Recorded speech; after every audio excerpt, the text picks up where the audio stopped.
What's up, everyone? Andres Gamboa here with another episode of the Ponytails Podcast.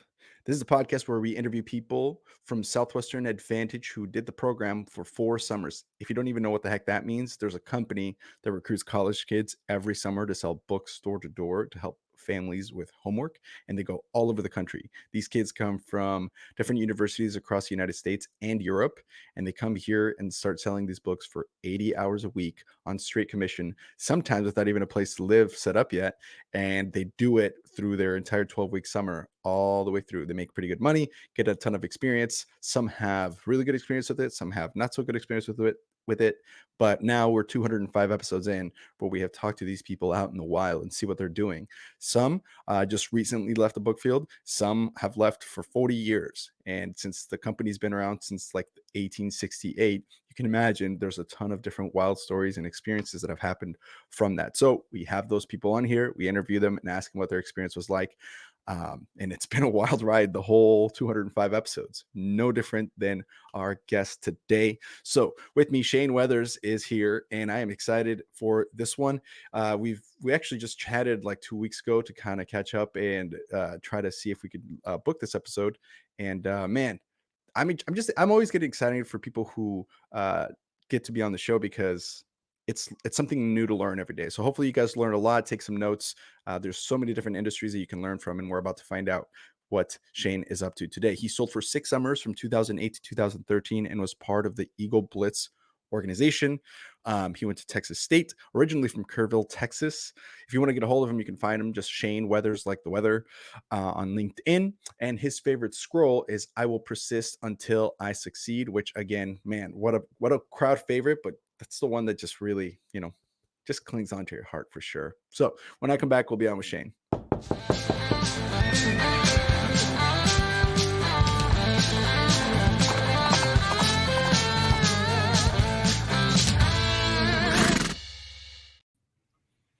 Hello. You know what I got to thinking was, I think that's the only scroll I know from the top of my head. I should have looked at like all 10 and then chosen one. So good intro, man. I can tell you're a pro. I wonder what your first intro looked like. Not like that. You're smooth, dude. I appreciate that. Thank you so much. You just practice 205 times. You gotta get it right at some point. Yeah, no doubt. When we first started, it was just the way it was planned is we would start having the conversation with the person and we just started moving. And then by the time that we started getting into some juicy conversation, that's when we would hit record and you would just drop in mid conversation. That's how when we first started, that's how we did it. That's very Joe. That's like Joe Rogan style, right? That's how it was like. Yeah, the motivation was kind of to have it that way originally because it just is inspired by the fact that when you meet and we talked about this a little bit before we started recording, but every time you have a conversation with a book person, especially one that you just met, it's always good. It's always a good conversation, no doubt about it. And so I actually like being on your end of it, I think, more than my end, because I'm always really curious to hear how it went for you guys. Have you done an episode? Has somebody interviewed you yet? I'm not saying this is how we should derail this one.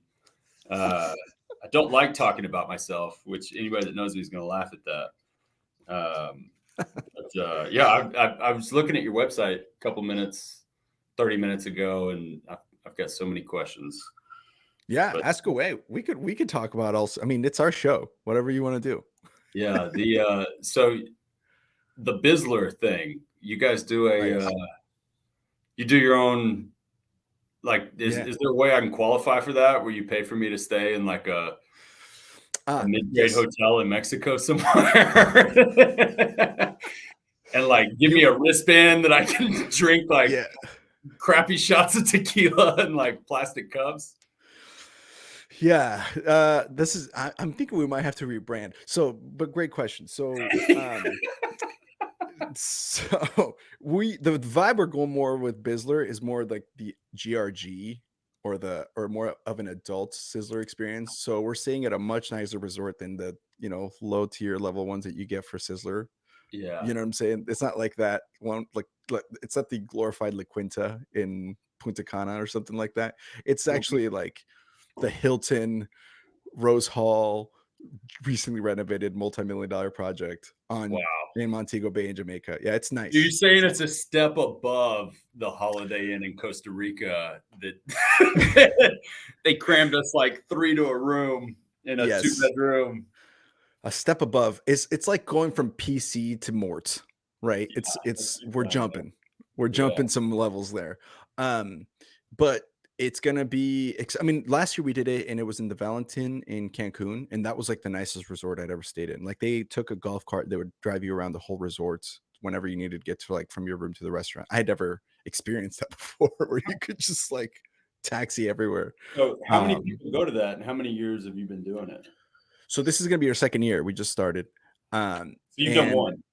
We've done one, yeah. And we had 18 people last year, which honestly, we were hoping for more. But then when we got that number, I was actually happy that it was lower because we just went blind. We didn't know what we were doing. We had no idea. We had no professional organizational skills for event planning, none of that. So the lessons we learned from that first one, it was still a lot of fun and we had a blast. I'm thankful for all the people that went. And I think I would argue that they all still have pretty solid connections from like getting to know each other. Some of them already knew each other, but it was a blast. I mean, we look back on those memories, and my wife, who didn't sell books, got to know more book people, and she was like, this is a different kind of people. Yeah. So it was just really fun. But this year we were like, okay, we're not going to do this. We're going to do that. And we've tweaked some things to make it a lot more enjoyable for the experience. We already have, I think, 13 or maybe 14 people signed up, and people who like had heard about it last year. Lee McCroskey and Deb McCroskey are coming. We're getting different names and different age levels of alumni, which is ideal because we want to have like a mix of young kids and like people who sold in like the 80s. Like it's a good mix. So yeah, dude. Now to answer your question, you can win it for free. Oh, really? But this is new. This is something we did this year, and it might change for next year. But for this, I got to bring you like 5 guests. You got to bring me 10. You got to bring me 10 people. I got you, dude. I got you. Dude, if you bring 10 people, and that's including your spouse, so it's really Wait, hold on, and their spouses. Let me back up. When you say for free, is this Southwestern for free, where they pay for like half of it and then charge your account for like your flight? No. You're like, I thought I won Sizzler. What do I mean I owe all this money? You're like, sir, your check's only going to be $9,900 after this summer. You're like, but I sold like 5,000 units. I'm like, well, GRS 1 and 2 plus Sizzler. You're like, what the hell? I thought that was paid plus for. your book count was off. Yeah, your book count. Yeah. No, we'll pay for the stay. So right now, this is great that by the way, and for people listening, I didn't ask Shane to ask me about this. This is totally organic. So this is a good little plug for Bizzler right now. So it's $15.75 a pop, and Mr. Jones, you bet you have payment plans available. So the great thing, what everyone likes about the way we do business, is you only have to put like $250 down for a deposit today, whenever you sign up. But you can pay the rest as the months come along, all the way up to October. Now, if you were going to go to Bizzler, wouldn't that be helpful? Nods head. Yes, right. So, but to answer your question, no, we'll pay for the whole $15.75 stay for you. But keep in mind, that's 10 total people. So if you have 5 book buddies and they each bring their spouse, there's your 10. Do you know what I'm saying? Yeah. Oh, you're saying I got to bring them to Bizzler, not bring them on your podcast. Oh, no. We got like, dude, I'll get 10 dudes. Although you should still do that. Guys, I'll be like, listen, you sold books, all right? Don't ask me what that means. You sold books. I'm going to Bizzler. If they ask you how many demos, 30. It's 30, okay? So how many and derail me if I'm asking, but I don't know from Adam and Eve, but you're an interesting guy. And I've heard about this podcast. I mean, how long you had it now? A couple years? We'll do 3 years in November. Holy mother of God. Yeah, I've so crazy. It's a ton of people that I know. Well, I say a ton. Like you did it with Nate Foss, who was my OL my first summer. One of the most interesting, greatest people I've ever met in my life. Great dude. Love that one. He's awesome. Yeah. He's great. Yeah. One of my best friends, my second best friend, John Thomas. And Amber. Yeah. Yeah. John and Amber did it. Nick Dale, good buddy of mine. Great guy. Yeah. Dude, you should have gotten him after he got his toupee. Because he was bald. I watched y'all's episode, a little bit of it. You got to see this dude's head of hair now. It's unbelievable. And then, I'll have to bring it up to him. Have a group of you guys back. yeah, home you got a together. bunch of people on there. I definitely know, and then probably a couple, well, at least 100 that I've never heard of before. But good for you, man. You answered my question. I was wondering, do you do this full time or is it like a side hustle? But how long This is is it it. a full time gig? So we, I want to say like it was November of 21. So a year in, we started monetizing, and it was just people who took a leap of faith in us. You know, we started getting enough numbers. We're not Joe Rogan. We're not getting a million people watching us, but we were getting enough people that other companies outside of book people were messaging us wanting to do like affiliate links. And so we're like, we have something going, and I wanted to take that money. But then I was like, I think it'd be cooler if we had people sponsoring us who were also book people or connected to Southwestern alumni in some way. And so it was like EnLight.Energy with Julio Hernandez, Pat Roach, who was a fan of the I show. He was looking at your sponsors. I've heard of all of yeah. them. Yeah. And so we were like, let's keep it. And the pitch to them was, look, we have the attention of a bunch of book people every month. You know, that's got to be, that's, you and I both know that that's worth a little bit more than the average attention of an average person. Sure. Not to say that we're elites or anything, but it's just a different kind of human, kind of like my wife described it. And so That's valid. what do you want to say to them? And so it was a total branding move where we would say, hey, you know, if I don't know what you're up to, as long as there's no conflict of interest with another sponsor. If you want to pay to have us give you some shout outs and talk about how awesome your company or you are, then we can totally do that. And I don't think they did it for the self promotion, although it's really helped. Like for some people, it's really been really beneficial. But I think it was just more they wanted to support what we were doing, and they believed in like the mission, which slowly at first it was just let's just talk to book people, but and eventually it became let's become like the unofficial alumni network. Because Southwestern now they're starting to do stuff where you see the Instagram that they have Southwestern alumni now. They sent out the first ever alumni newsletter. They weren't really doing any of that stuff before we came along. And I'm not saying it was because of us. I'm just saying when it was at the time, we were the only ones trying to like gather this community into like a group, like a big group. And as we started finding out, there's like pockets of them everywhere. And as we started kind of tapping into each pocket, more and more people wanted to be on the show, and more people started like wanting to sponsor, and it just kind of started growing that way. And now here we are. It's just So like what is your like what do your metrics look like? Is that an appropriate question? Are you getting a lot of downloads every week, every month? See, yes and no. That's actually what's been tough to kind of scale it, because podcasting is so new that like it's not like YouTube, where YouTube has developed this really amazing way to get metrics of like viewership, downloads, click-through rates. Like you can see all this with in fact, if I was going to invest in a company or if I had it, like if people said, hey, we have $100,000 to start whatever company you think would make a ton of money, I would create an analytics company that specifically tracks how podcasts do, because there's not really a lot of ton of data. On average, we'll get anywhere from on a bad month 400, 500, 600 downloads to, on like some of our best months, it's been up to like 4,000 or 5,000. It just depends on like the month, the day, the guests. It goes pretty quick. But the problem is we don't know why. Like there's not enough metrics to be like, oh, this is what we changed, this is the lever we pulled, and then all of a sudden this blew up. I still haven't been able to figure out how that actually like surprises works. me what you just said, that there's not like a company that's providing that kind of data capture. Yeah, and if it exists, I haven't found it. Like I've looked, and again, it's just because podcasting is so new. It's just like so.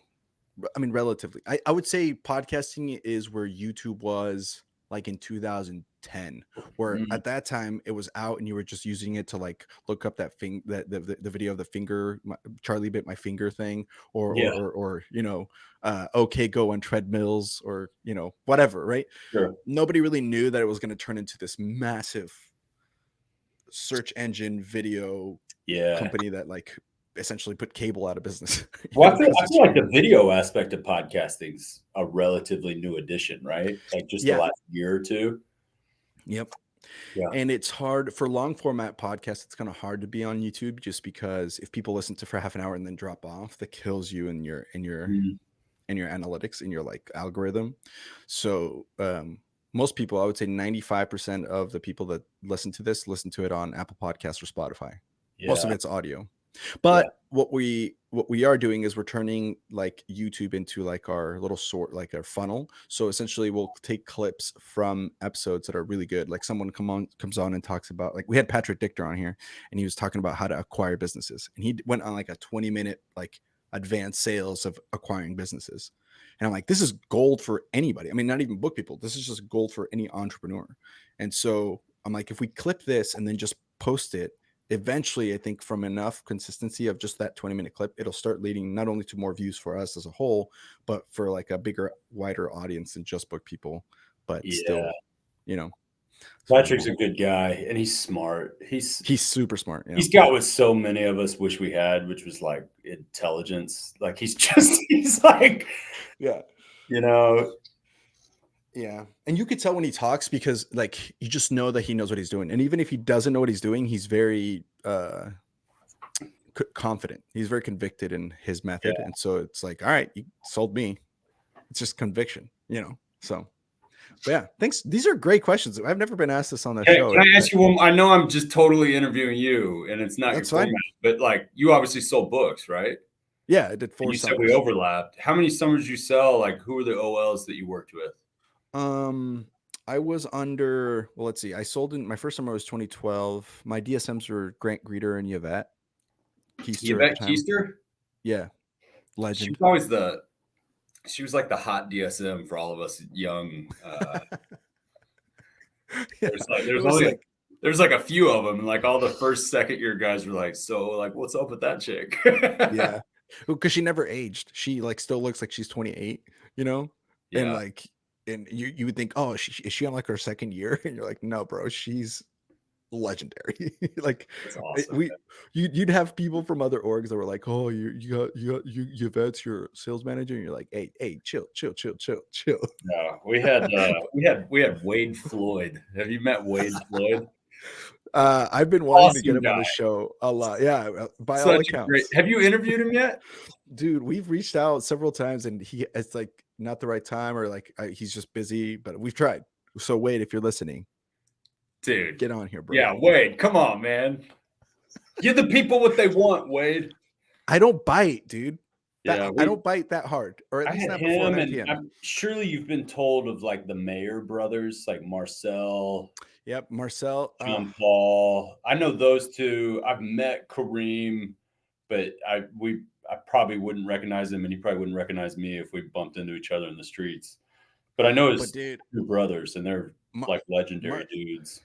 I've called Marcel. Marcel said he'd be down, but then the idea got floated around that we'd have all 3 brothers at the same time, and it stalled because Kareem is just busy. Like he's the doctor for the Saints. He's like the medical dude for the Saints. He's like on TV. So to get that whole family, like his dad is their dad, and they need to come on the show and correct me if I'm wrong, but he was like the architect that designed all the Buckies. So Marcel comes from a good family, and there's just something about those brothers. And I know Marcel the best because he was a DSM when I was young. Yeah. But they just like, if you look at their track record of what they did, it was like #1 first year, just over and over and over again, 10,000 unit summers, 15, 20 person team. Dripping success. They actually did make a shit ton of money when they were selling books, which we can't all say that. You know? No, some people actually lost money. Yeah, some people lost money. Yeah, my 3rd summer, I owed the company money. Like it was, I had both experiences. My first summer, 4,000 units. First summer, dude, good for you. That's PC. Baller. Oh yeah, key persons, and then I recruited, so I got the Cornerstone. I got the President's Club both ways. It was a whole thing. And then my 3rd summer, way off schedule, owed the company money, like the whole thing. Now here's the deal: both of them equally as fun, but definitely financially not as fun. But let me ask you, it's your question. Don't lie to me. Did you cry? Did you cry at checkout when you found out you owed the company money? No, I cried on the way home, dude. Listen. Oh man, nobody's ever asked me this, but this is a true story. So, and I'll tell you my story. I cried at a checkout. Yeah, Yeah. dude. Tell me yours No, first, though. nobody, nobody ever. Oh man. Okay, how do I say this? That was a really tough time for me in my life, personally and like mentally. I don't think I don't think I can ever claim to say that I've ever had like depression or anything like that. But if Yeah. there was ever a time where I was running a risk of like falling into some sort of like really negative mindset, it would have been right around that time. So my You're my saying I was way after off the summer that you owed money. in that right in that whole like 7 month period. Going Yeah. into that, I had gone all out and trying to recruit. And again, this is all on me. I'm not blaming Southwestern for this, although there's things that could have been better in general, but that's we'll Yeah. we'll talk about that. Um going I flunked out of school because I was like, so like I wouldn't go to class so I could do info, or I wouldn't go to class so I could, because I was committed to trying to get a big team. And then Yeah. by the time so we are leaving for sales school, I get an email from like the dean's office or whatever, and it's like, you're not coming back to school here in the fall, in the spring or in the fall. And I'm like, great. And then I go for the sales school, and I have one person on my team or three people on my team or something. One of them quits right away, and then like the one kid stays with me until he could hack it, and then he left. I'm way off schedule, so that's also on me. But whatever. On my drive home, on my drive home, my I told my mom, "Hey mom, summer's over. Not a good summer." She goes, "Hey, um, don't come to," this is like the drive from the book field to the company for checkout. She's like, "Don't come to the house because it's no longer our house, because your Oh, dad and I are splitting up and the divorce has been finalized." And so I was like, cool. yeah. So, and this is the thing. My parents, we moved from Colombia to the United States. We almost got murdered. My dad had a gun to his head. We had no money. We made it through all that, but marriage was just that next level too hard. And so I mean, yeah, so that was a rough thing to find out. I get the checkout, and then it's like, hey, you owe the company a lot of money, actually. And well, not a lot, like relatively. Oh, So I man. was like, great, this is cool. This is great. So I go back to Nebraska. There's a box of my shit in it, like trophies from high school, my yearbook, like really nothing. Yeah. I owe money. And my girlfriend who lives in Missouri, who was also selling books, was like, you can stay at my place for a few months until you get back on your feet. And I did. And then yeah, but like that, it was like me and my dog and my box of shit and a debt to the company. So I was like, You're like, this, cue the tears. yeah, and that's when I started crying. That's, to be honest with you, that's when I cried. You're like, this is hard. What a jerk! What a wimp I Hey, am. if you haven't had somebody interview you yet, you need to have somebody get on here and let you tell your story. Sincerely, man. There's a and you're not alone, right? Like we all go into summers with baggage, come out with Oh baggage. yeah, oh yeah, We've all got different stories. That's crazy, man. yeah. But props. Hey, so did you sell again after that? So I skipped that next summer because I was like, fuck this. And then Yvette and Grant left, and my Yeah. brother took over kind of like the leadership role of that organization. And he was like, hey, can you come back for one summer and just help me recruit and field manage? What's I your don't care how brother's much you name? sell. Danny Gamboa is his name. Danny. Yeah. He's a DSM now. Oh Or wow, good for DSL. him. Yeah. Yeah. And it worked. And so I went back. I wasn't off schedule that summer, but I was attitudinally, I might as well have been off schedule. Like it was one of those where like people knocked, they're like, not interested. You didn't second approach. You were like, all right, see ya. Like, or whatever. You know what I'm saying? It was like I don't really care. I'm only Yeah. here to help manage people. So that summer wasn't that great either. And then that was it. That was the last summer I sold, 2016. Wow. Worth Yeah. it? I mean, looking back, worth it? No, I don't think so. It was one too many. A lot of people have had said that on the show. 205 episodes in, they're like, "This is one too many. I Dude, sold one too many." I agree with that. Like I think there's a lot of kids. I think there's a lot of kids where it's appropriate to have the one and done, you know. I Yeah. think Oh yeah. but I also think I'm pro Southwestern, like for a lot of things. Now, we could always find some stuff to like nitpick and do better. I definitely drank the Kool-Aid. But I do think because that chapter of your life is like maybe the only chapter that exists from like 18 to 22, 23, 24, where it is like culturally acceptable for you to be 100% selfish about you.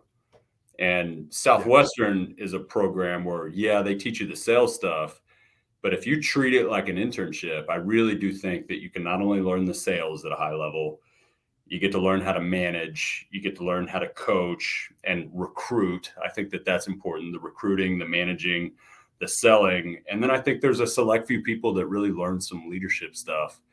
And I think that that skill set, if you're able to come out of that program with the Swiss Army knife of selling, recruiting, managing, and leading, and there's a difference between leadership and management.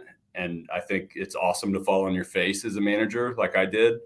I just think it makes you, like, as somebody that from the outside looking in, I think it's fair to say that I've been successful in the business world.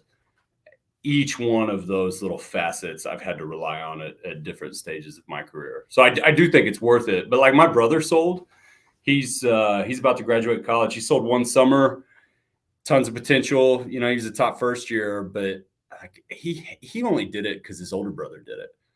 And, you know, they pitched him pretty hard to come back and sell another summer. And I was like, dude, I know you're not going to make it to week 3. Like you just, he was a one and done. And sometimes you can wind up with some negative scar tissue, I think, but I don't know. It's somebody like Mark Rao, which, do you know Mark?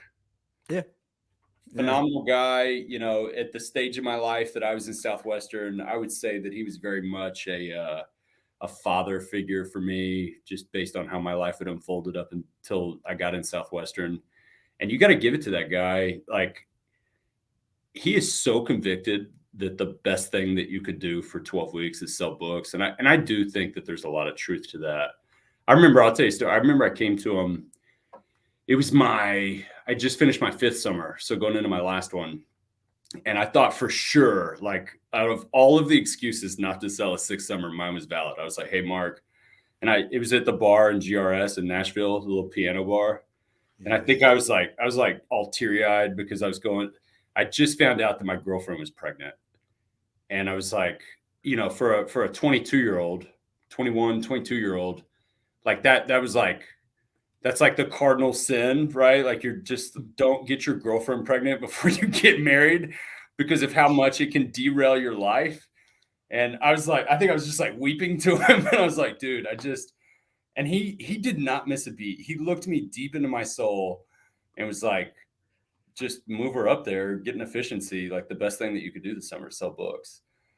And I went to a courthouse 2 weeks later. I got married and I went and sold books. I recruited a team and it turned out you know what, for pound, like, I only sold like 7 or 8 weeks there, but I think it was my best summer, like week to week. And I had a team and my organization, we had this thing called the Dream Team. And I came home. I did not take my wife with me. She stayed home. And I came home and we had a baby like 2 weeks after I got back from that summer.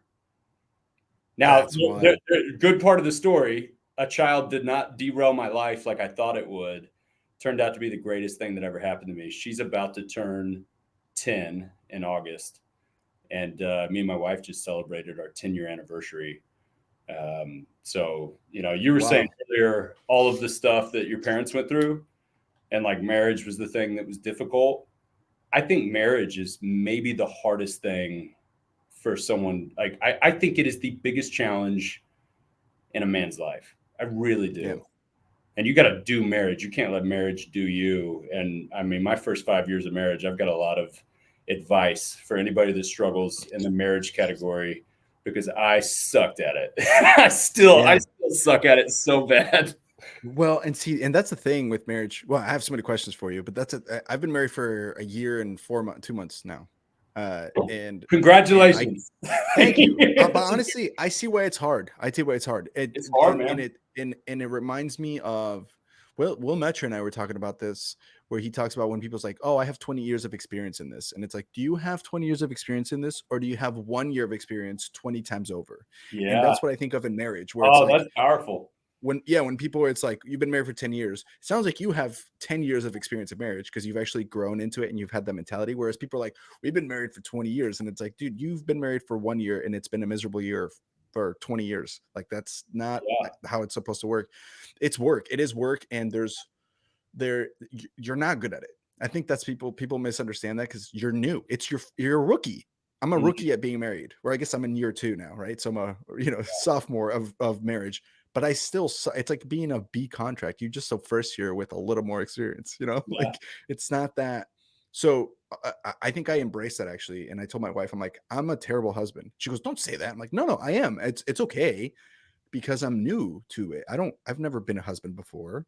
Yeah. And there's not really like a lot of cultural advice because nobody wants to talk about how hard marriage really is.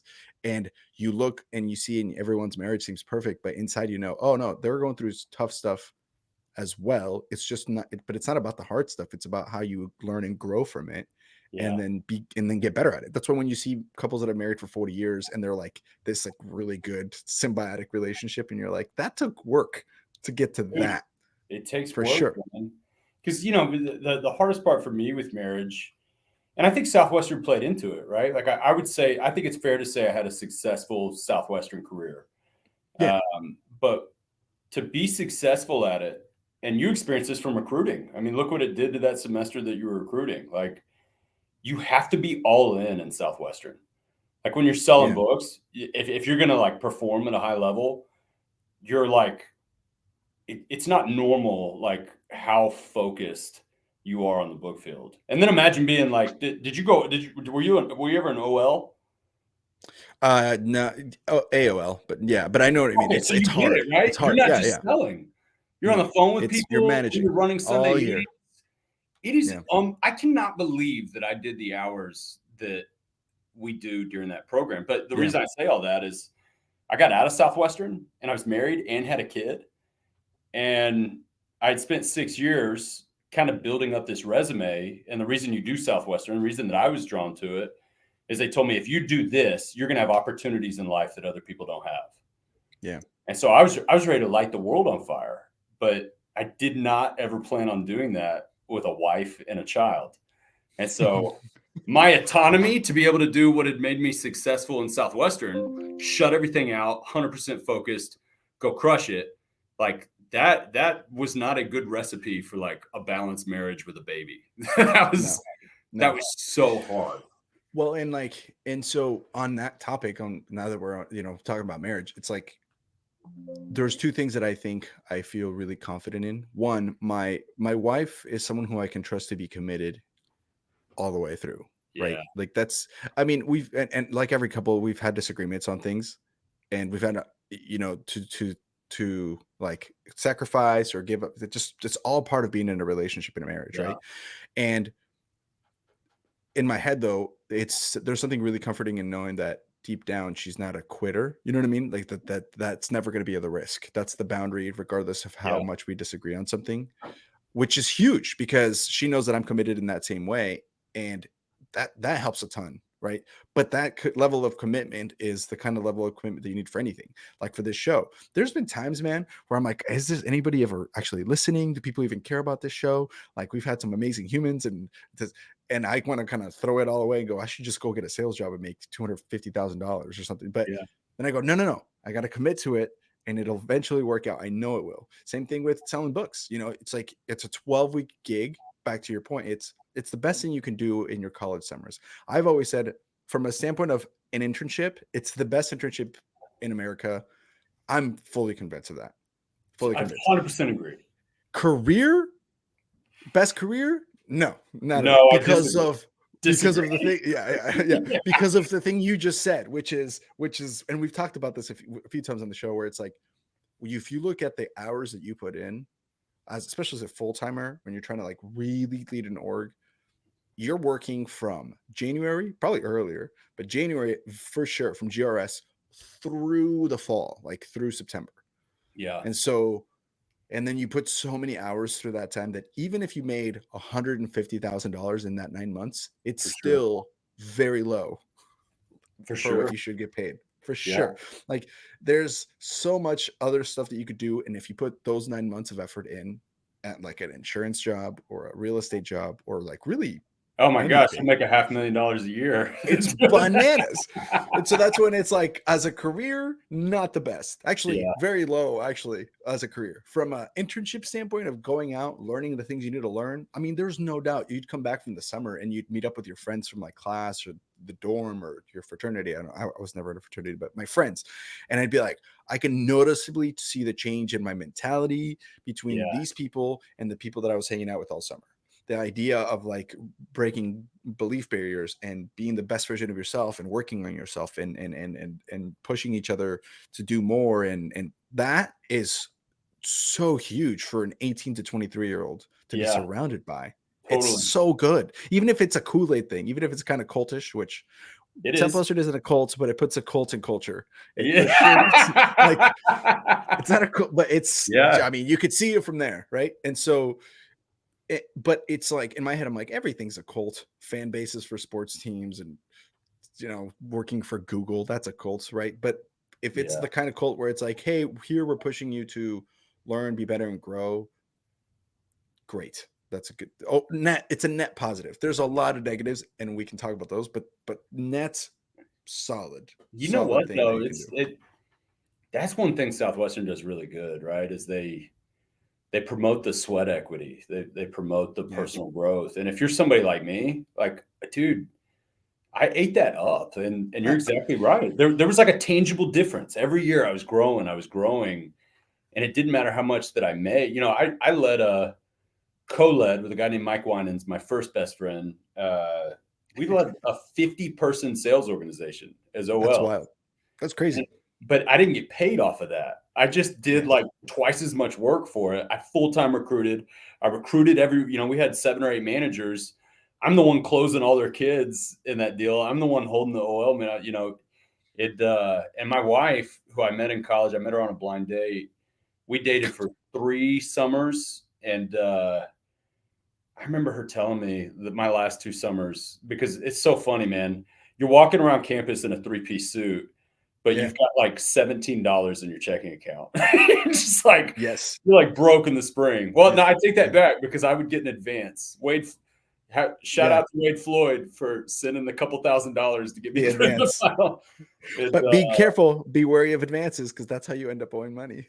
that's exactly, yeah, no doubt, I no know. doubt.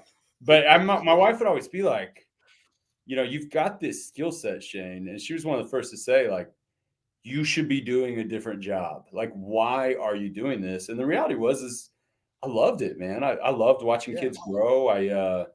Especially if you get exposed to like the leadership piece of it.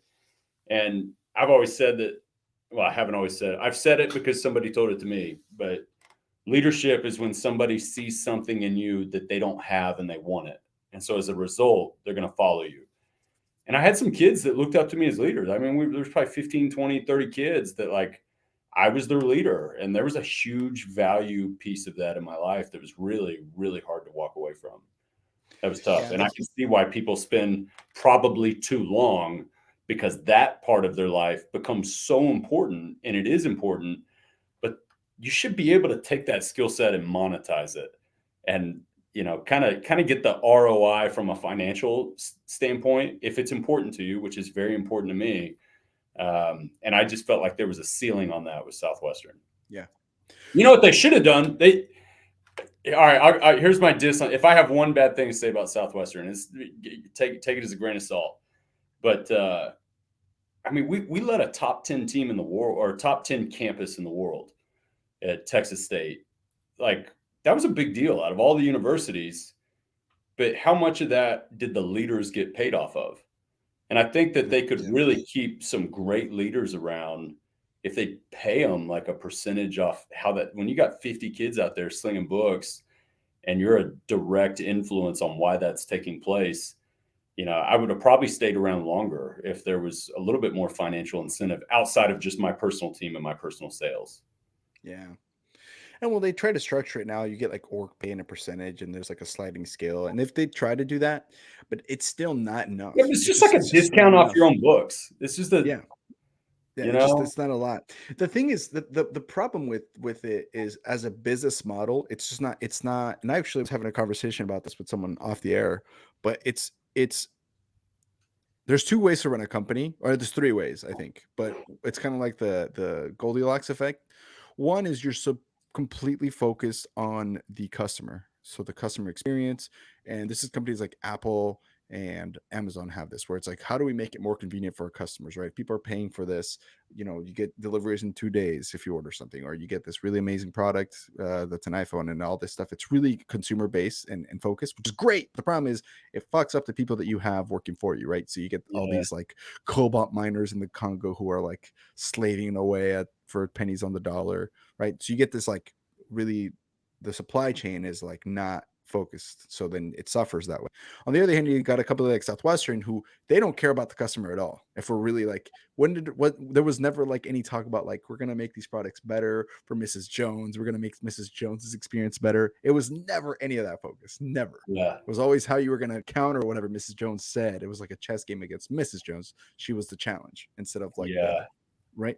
But Southwestern did a really good job of working on their, supply chain, which means you're working on the people and your salespeople, you're growing them as leaders, you're, developing them, which is fantastic. But I think that runs into a problem. And so from a standpoint of a business model, there's no way that they can make that much. Like it's never going to be $1 billion company, right? Yeah. Because of the nature of the beast. And because of that, they can't afford to pay people who are really talented or develop talents to keep them, because there's always going to be $1 billion company or $100 million company that can come around and go, hey, you're good at recruiting, leading, managing, and selling.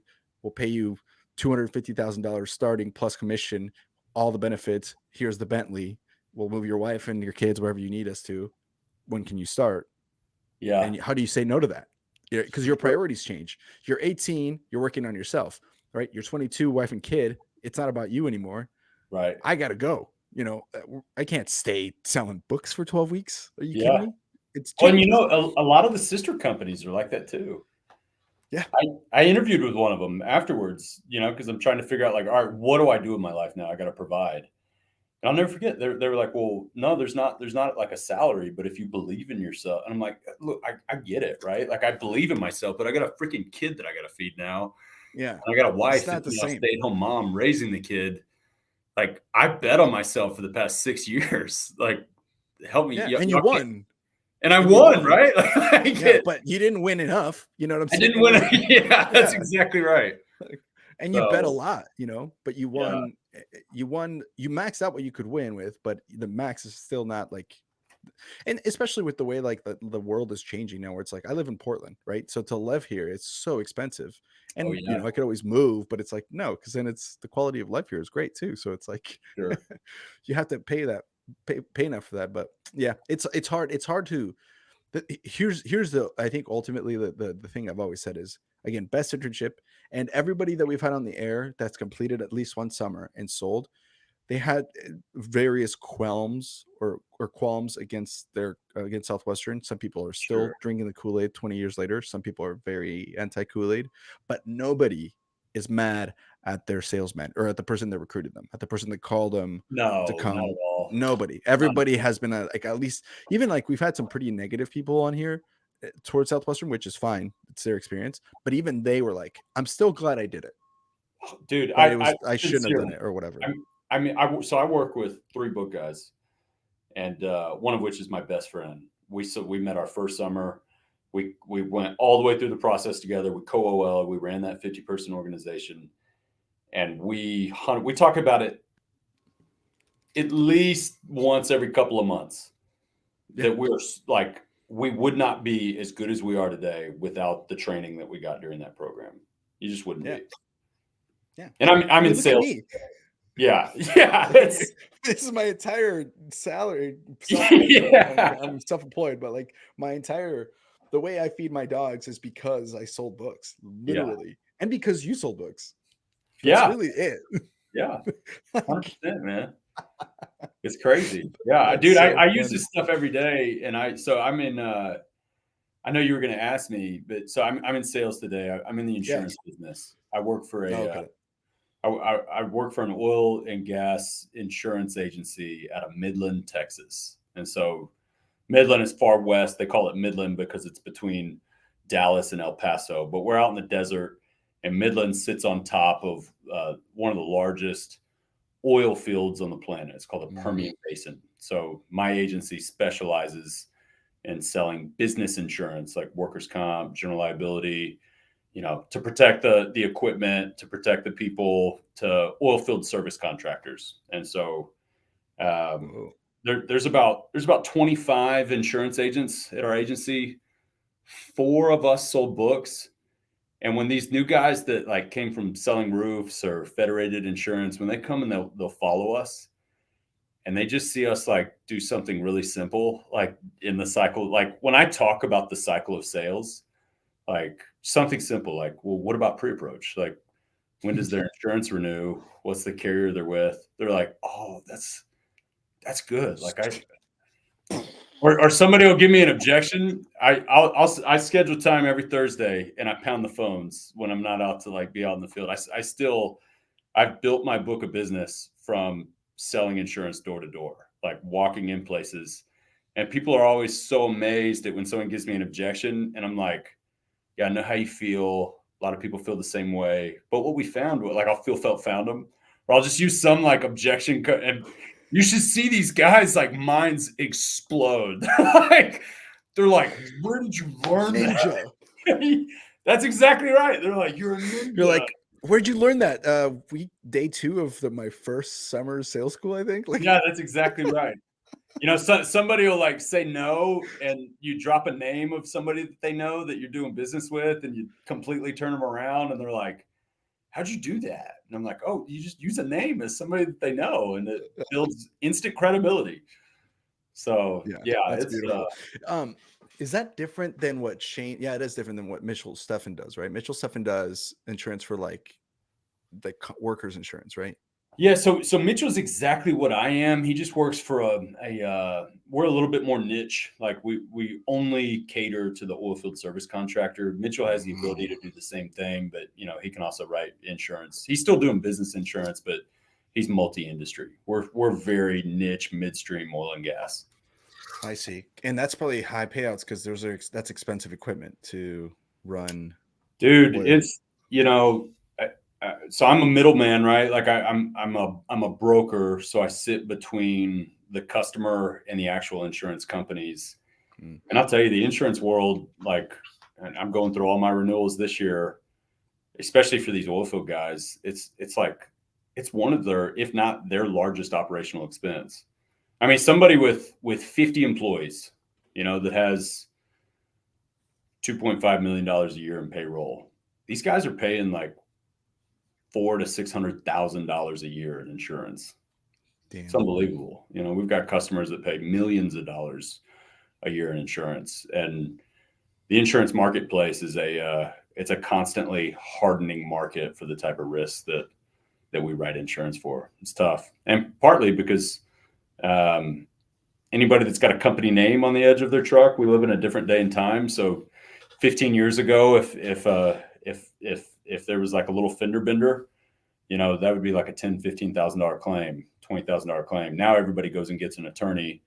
There's a lot of attorneys out here, plaintiff attorneys that are backed by private equity. So they have unlimited funds to look into a fender bender and dig into the person that hit them's hiring practices, whether or not they do pre and post trip inspections, whether or not they do background checks, drug testing, look through all. And then in front of a jury, make them look like a negligent business owner. And that $25,000, $30,000 claim, the actual damage of that claim, turns into a $2 million verdict. Yeah. Because there's a jury that's like, screw that oil field company. So I've seen Better Call Saul. Oh, you have? Good. Yeah. Have you seen it? She's one of the characters in it is a lawyer for a minute. There was a lawyer for an oil mining company, just like the picture behind you. Yeah. There's like a scene, right? They have a shot of almost exactly of that. And she's talking about like, it's the same idea where it's like, you have to cover yourself for this, and that, because otherwise they're going to get you here, and there. Like exactly what you're saying. 100%. Like, yeah. And as a result, here's the thing, the plaintiff attorney has been really successful.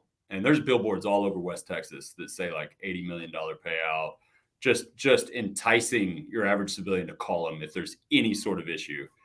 And insurance companies have reacted to that. So their rates have just gone through the roof. And we write some very high limit policies. So if an insurance carrier is going to offer $10 million of coverage, you better believe they're going to charge you out the ass for it, because there's a higher probability today that they have to pay out on those limits than there was 10, 15 years ago. So yeah, insurance business is always neat. It's just a bet that something's going to go wrong, essentially, right? Like that's all it is. I bet you $400,000 a year that something's going to go wrong, and if I'm right, then you pay me $10 million. Like, and that's exactly what essentially it boils down to. But I love it because, and I got this from Southwestern. Like after Southwestern, I bounced around for a couple different jobs. I tried doing tech sales, and it just wasn't for me. Partly because it doesn't matter how much, I'm just not a smart guy. Like my friends would probably tell you that I'm a world-class bullshitter, but I'm an average, like, I made B's, C's, and a couple A's in the classes that I liked in high school. Now, Texas State, also known as the Princeton of the Pines. Yes. Tough school to get into. It's for kids with tons of potential that have never quite tapped into it. But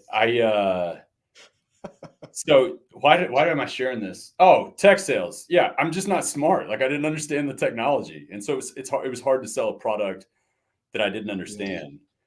And so I had a couple different jobs, and then my buddy, Mike Winans he's killing it here. And as a competitive friend, I was like, I need to come work for you. And, I wanted a gig, and really I took this from Southwestern. I'm like, okay, I was successful at Southwestern. What made me successful? 100% of my time when I was at Southwestern was spent taking advantage of what I would consider just ability. Like my God-given talent and ability was talking to people, being persuasive. And so I wanted a job that like tapped into that, and tech sales was just not that. But I also wanted a job where 100% of my time was spent doing revenue producing activities. So that's what made me good at Southwestern is I could put the blinders on and I could work 80 hours a week. I would forget to pay my rent back home while I was gone. I'd forget to take care of everything outside of my life. Of course. Except selling textbooks. And so I wanted to get quintessential experience. Yeah. I'm like, can I just freaking sell one thing? And so you want to do that. I wanted a gig that there wasn't a ceiling on my income. So, I wanted a job where I could make $1 million a year. That was the number that was in my head. And then like Southwestern, one of the things I appreciated was I also wanted to work for a company that was willing to invest as much into me as I was willing to invest into them. And working for a Fortune 500 tech company, dude, I was just a freaking minion on a your cog on the wheel. I spent all my time like updating Salesforce and planning for the next quarterly business review, and I hated it. Yeah, that's so. Yeah, I've been doing insurance sales for 6-7 years, and I don't think I'll do anything after it. Like this is big. You did it. You landed at the place you liked. That's so hard. far. That's yeah. Fine. Yeah. That's man, that's such a cool place to be when you like go to the place. I can see a path. I can see the end here. I can see myself. Like that's hard to achieve, especially after you're leaving books. Well, it is. So, and I think one thing that happens to a lot of book kids, and it absolutely happened to me, is if you do well at Southwestern and you're making the sizzlers and you're at the GRSs and you're holding parts and you're a leader and everyone in your little bubble is telling you that you're awesome. And then you get out into the real world and you realize like, oh shit, I'm not awesome anymore. Nobody gives a shit. You guys don't. But I'm Shane Weathers. You guys should know how awesome I am. Mort's twice.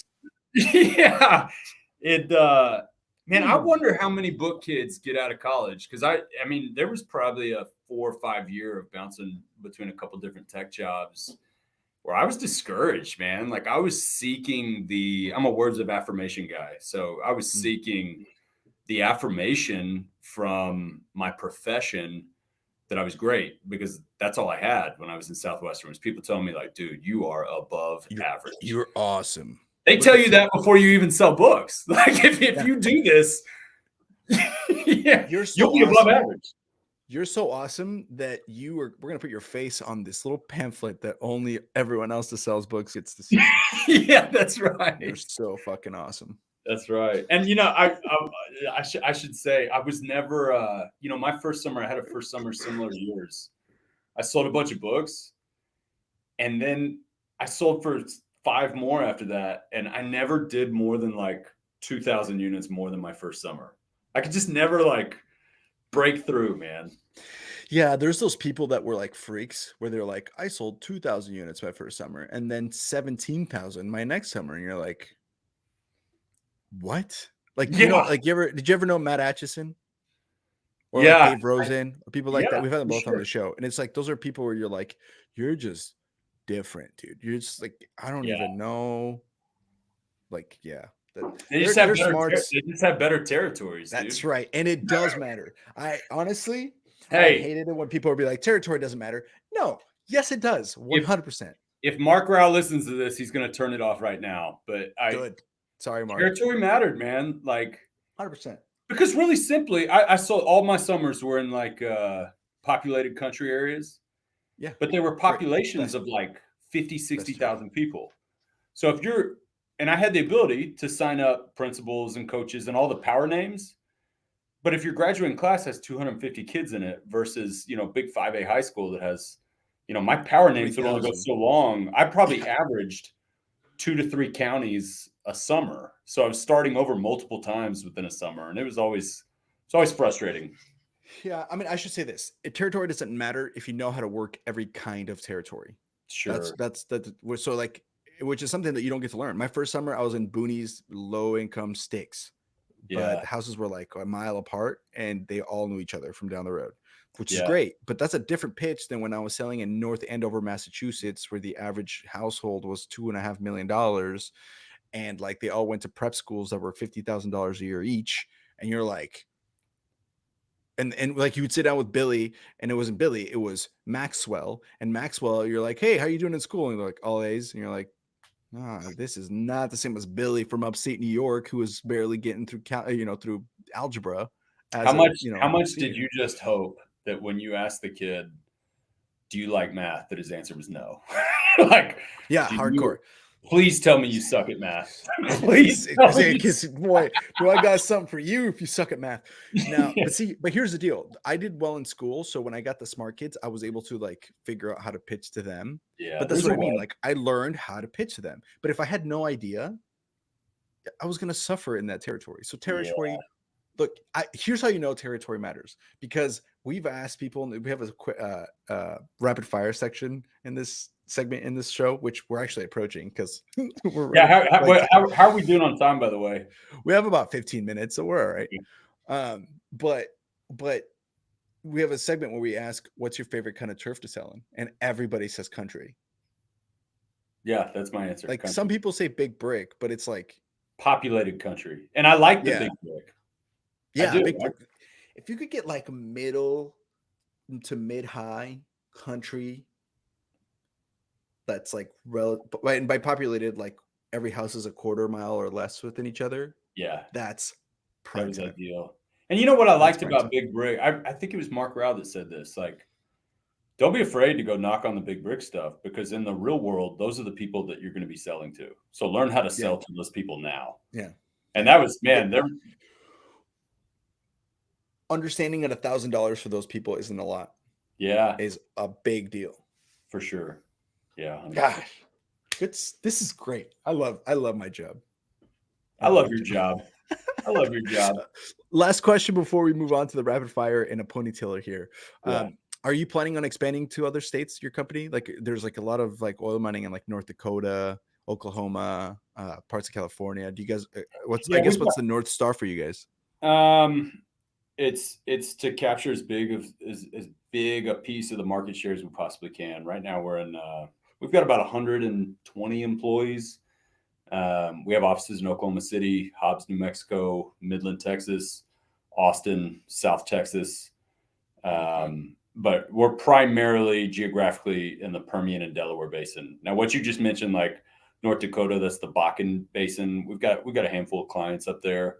but we started in 2011. This is where we're at. This is where we insure probably 1,100 oilfield service contractors. But I think that our growth perspective would be looking at acquiring smaller agencies that already have a presence in those areas, and implementing kind of our culture. Like our culture here is we're really aggressive, hard pressing,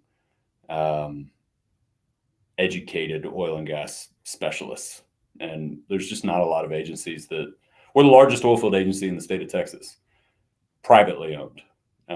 We write more oil field service contractor insurance than from a privately owned standpoint. There's some publicly traded and some private equity backed large firms that maybe do more from a volume perspective, but from privately owned, like we're kind of the go-to agency for this niche of insurance. So yeah, I don't know if that answers your question.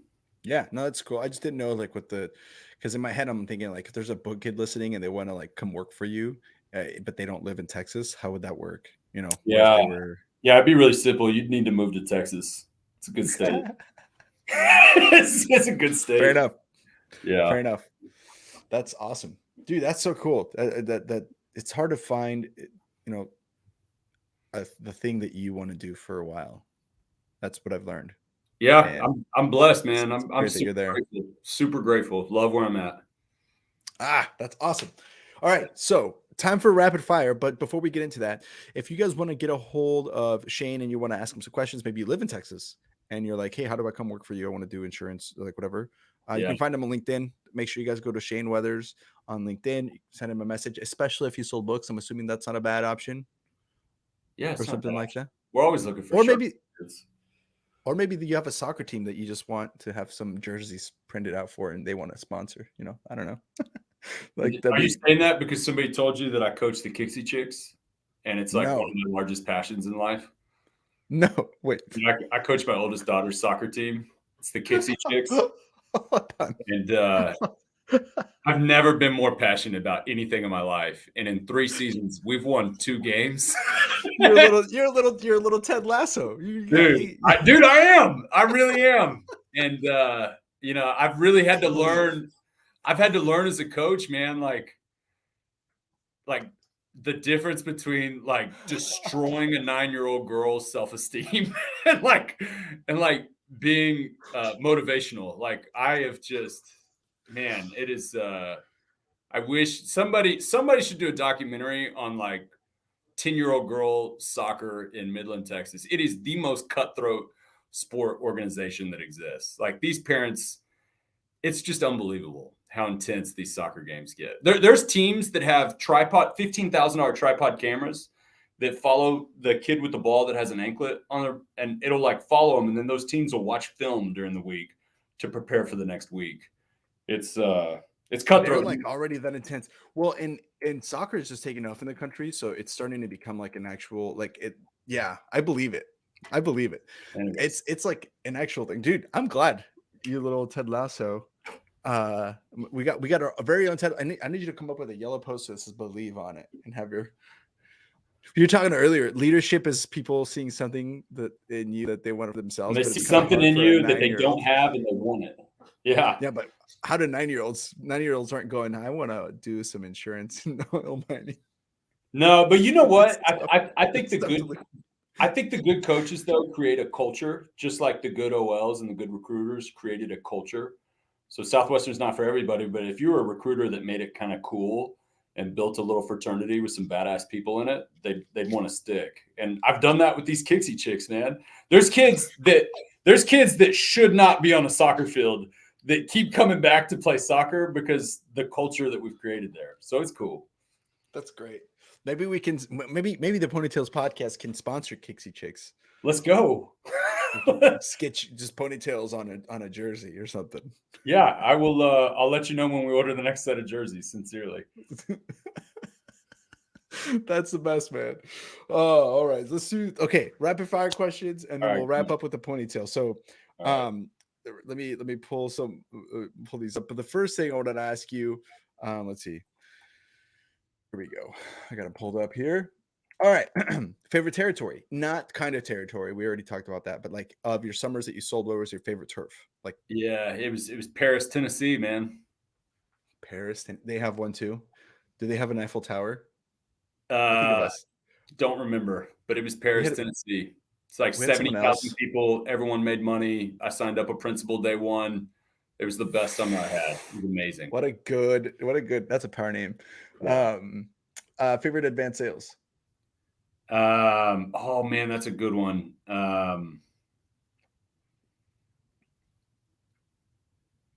It There's would so many good be, ones. yeah, and I forget the names of some of them, but it had to be the Bill Zizzy. Yeah. I Dave went out in Wilson. the car and grabbed $900. $900. Now, Miss Jones, you're not gonna let her out, do you? Are you?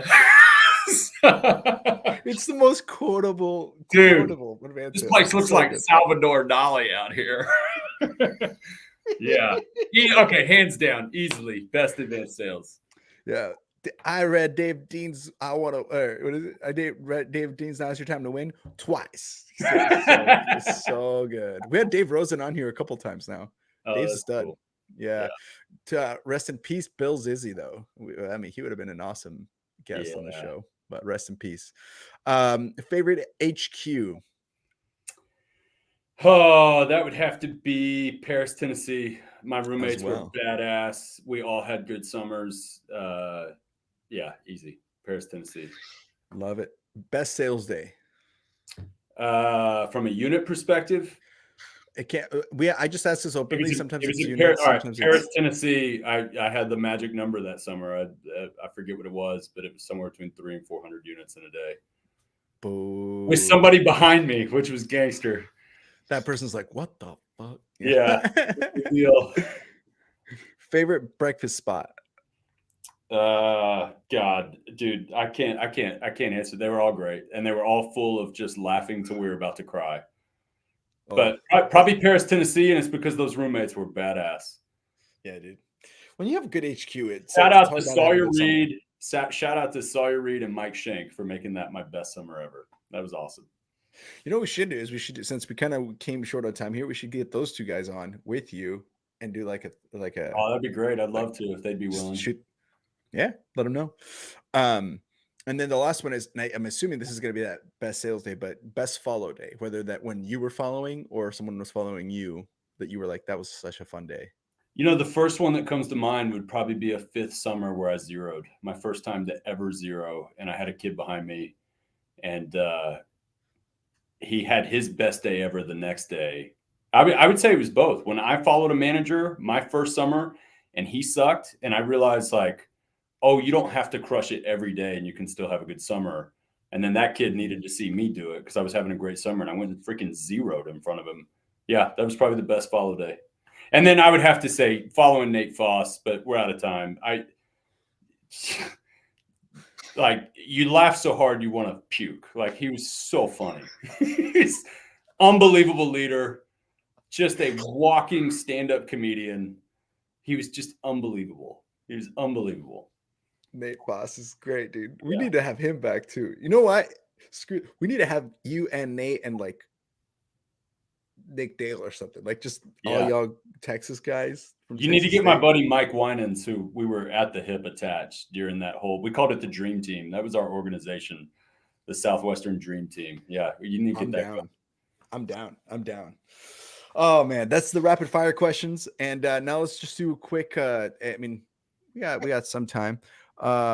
It's time for the ponytails. So for people who don't know, that we save the ponytails, which is usually our guest's favorite story or most memorable moments or most inspiring situation. And they usually know what it is. I don't know what it is, but Mike is yours, sir. How much time do I have? So I know how to. Whatever. Okay, so this falls in the category of like craziest story, and it was in Paris, Tennessee. It was Mom's Week, and it was like a Saturday night, and I was like 12 units away from hitting Mom's Week. And it was one of those, like, you know, I've been drinking the Kool-Aid. It's like 10 o'clock at night, and I'm just like, I gotta freaking hit it so I can give my mom a 50-cent plaque at the award ceremony. and tell her I love her. And I knocked on this sheriff's house, and this dude answered the door, big old dip in his mouth, no shirt, like standard cop, mustache. He's like, "What the hell you want?" And I give my approach, and he ends up sitting down with me. And dude, I thought it was a legit pony story. Like, I'm going through everything. I dump out my bag, and they're like, "We love it all. How much is it?" So I go through my big price build up, and I'm like, the whole thing's just, $1,600, and that's not that bad. And I should also mention that this dude's in like a double wide trailer. And, dude, they take it, and they're like, "That's not that bad. Can we go talk about it?" So they go out in the garage, and they're gone for like 10 minutes. And after it's like 11 o'clock at night. They come back in. You could just tell in their face they're not going to buy it. They're like, "Man, we can't." I'm like, "Okay, well, if you could get almost the same thing for a little less, is that something you'd be interested in?" So we go from like the bag to half the bag. And I'm like, the whole set's just like $890. And that's not that bad. And they're like, "Okay, well, can we go talk about it?" So they disappear again. I go through this process with them like 5 times. And I get all the way down to the Explore and Learns, just the freaking set of Explore and Learns for like $112, whatever it was. And they're like, "Can we go talk about it again?" And I was like, "Guys, we started at $1,600. Like, this is $120. Do you want them or not?" And they're like, "Well, why don't we talk about them? Are you hungry, by the way?" It's like midnight at these people's house. I'm like, "I'm starving." And so before they go out in the garage, they put frozen microwave ribs in the microwave and made these for me. And so I wolf them down, and they come back in, and they're like, "Okay, we'll take them." And I'm like, and that hits Mom's week for me, right? So I'm excited about it, and I'm writing them up. And then we get to the cash collection part, and they're like, we just don't have anything like right now. And I'm like, "Oh my God." I'm like, "Well, can you put at least half down?" And he's like, "Can you wait 3 weeks before you run it? And I give you a credit card."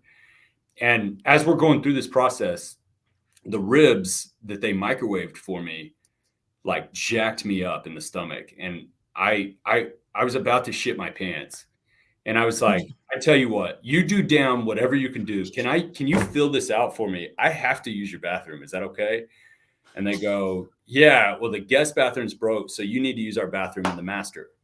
And I go in there, and I annihilate their toilet, like absolutely destroyed, could have overflowed it with just, it was like I destroyed these people's toilet.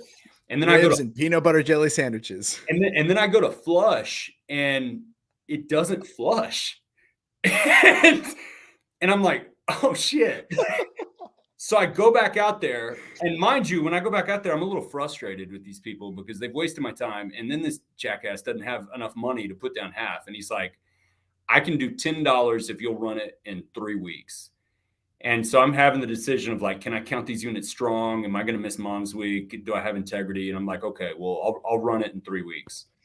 And so I missed Mom's week because of that guy. And I did run his card in 3 weeks, and it declined.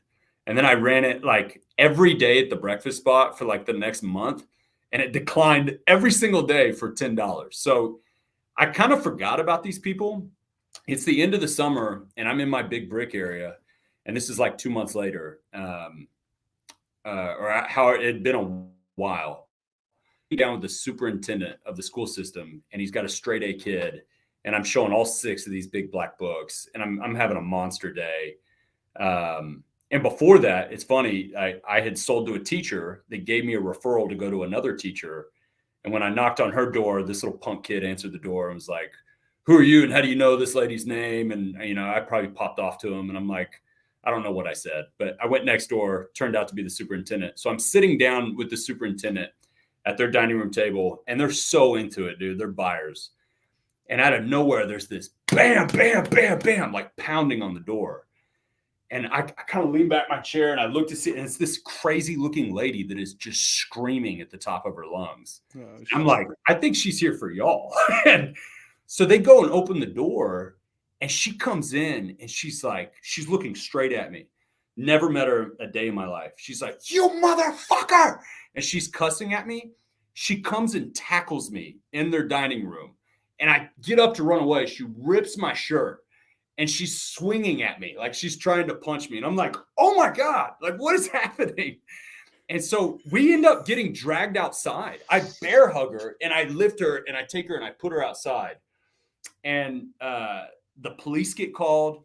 They end up showing up and she's accusing me of stalking her daughter, who apparently I'd never seen her daughter, but apparently she was like a gorgeous high school girl and a pageant girl in Tennessee. And it was the one that lived next door. And so when I knocked on the door, that was her boyfriend that answered. And apparently they had somebody that was stalking her that got caught in a black four-door sedan jacking off outside their house at like 1 a.m. Holy moly. And I'm driving a black four-door sedan. I just knocked on the door and asked for the mom's name. So she thought I was her daughter's stalker. The police show up, and guess who the cop is that shows up? It's Mr. Zero Down. Dude, it's Mr. Zero Down. And he like calms it all down, and he pulls me aside, and like without missing a beat, I haven't seen this dude in 2 months. He goes, damn, dude, you would have think that you shit in her toilet and left it there as mad as she was at you. And I was